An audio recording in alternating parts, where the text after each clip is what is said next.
आज हम innovation gridlock के बारे में बात करेंगे। इनोवेशन ग्रिडलॉक तब होता है जब आइडियाज़ जो है वो एक्शन में नहीं कन्वर्ट हो पाते। ऐसा कब होता है?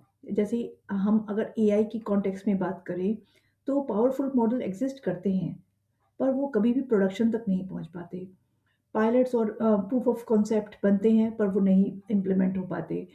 टीम्स जो है वो एथिक्स, रिस्क और ओनरशिप को लेकर डिबेट करती रहती हैं और उससे आगे नहीं जाता कुछ भी। एआई टूल्स जो है वो थ्योरी में अप्रूव्ड होते हैं पर एक्चुअल में ब्लॉक्ड होते हैं। अब हम जानते हैं कि एआई इनोवेशन ग्रिडलॉक के रीज़न क्या हैं।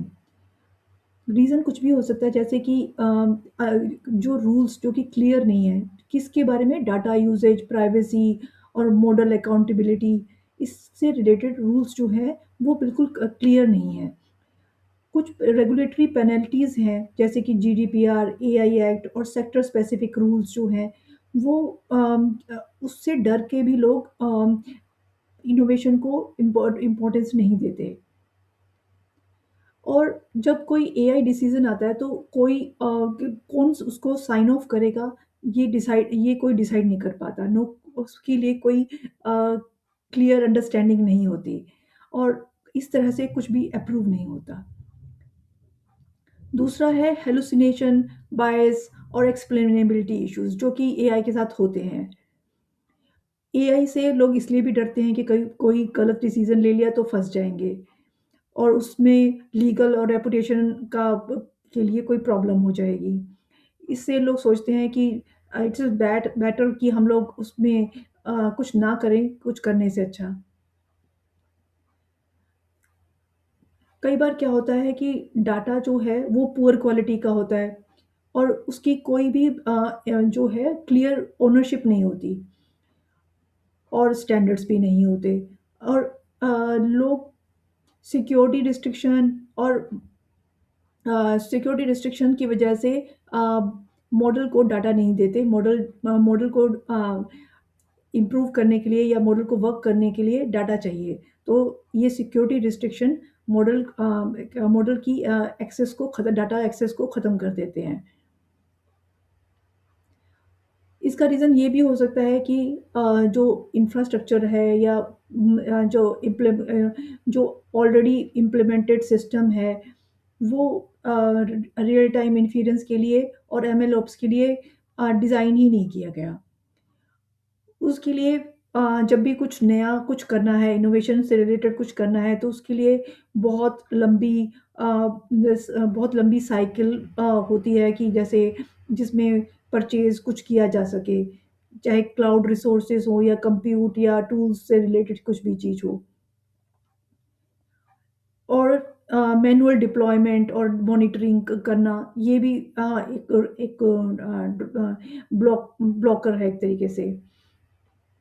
एआई जो है वो बहुत तेज़ी से भागता है और जो एंटरप्राइज़ेज़ हैं वो स्लो स्पीड में कछुए की स्पीड में चलती हैं। अब स्किल्स का भी गैप हो सकता है स्किल्स का कि जो इंजीनियर्स हैं उनमें स्किल्स का गैप हो, जो प्रोडक्ट ओनर है उसको एआई के से रिलेटेड ज़्यादा पता ना हो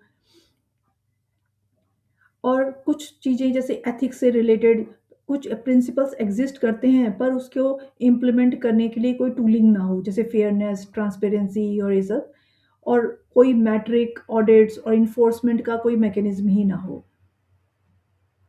ऐसा सब होने से इन सब ब्लॉकेज और या फिर इन रुकावटों के होने की वजह से कॉम्पिटिटर्स जो है वो जो कि एक्सेप्टेड मैनेज रिस्क ले सकते हैं, वो आगे बढ़ जाते हैं।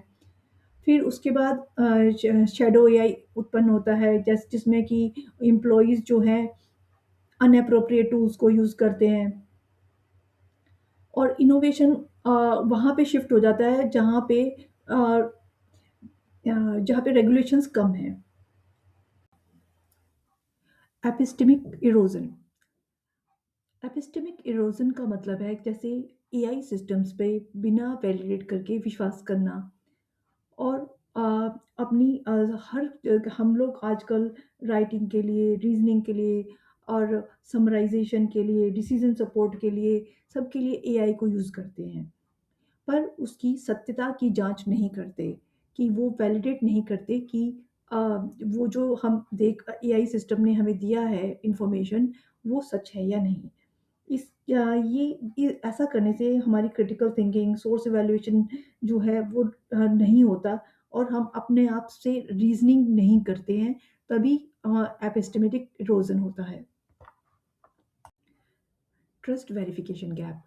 ट्रस्ट वेरिफिकेशन गैप गैप है जो कि एआई सिस्टम जो हमें इन्फॉर्मेशन देते हैं और हमने कितना उसको वेरीफाई किया उसके बीच की गैप को। हम जो एआई सिस्टम जो भी हमें आउटपुट देते हैं हम सीधा उसको यूज़ कर लेते हैं, उस पे एक्ट करना शुरू कर देते हैं। हालाँकि हमें उसे पहले चेक करना चाहिए कि वो वैलिडेट करना उनको उसको ज़रूरी है।